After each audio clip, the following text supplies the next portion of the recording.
السلام علیکم قاری صاحب. سال د خیرت د کرای د جوړې طبیعتونه ښه دي.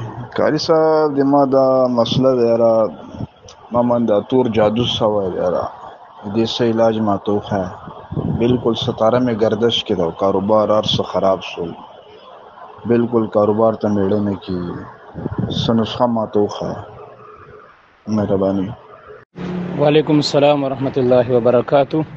یو ملګری پوښتنه کړې چې ما باندې جادو شوی دی، دې څه حل دی، څه علاج دی؟ نو جواباً عرض دا دی چې دا یو نوې خبره نه ده.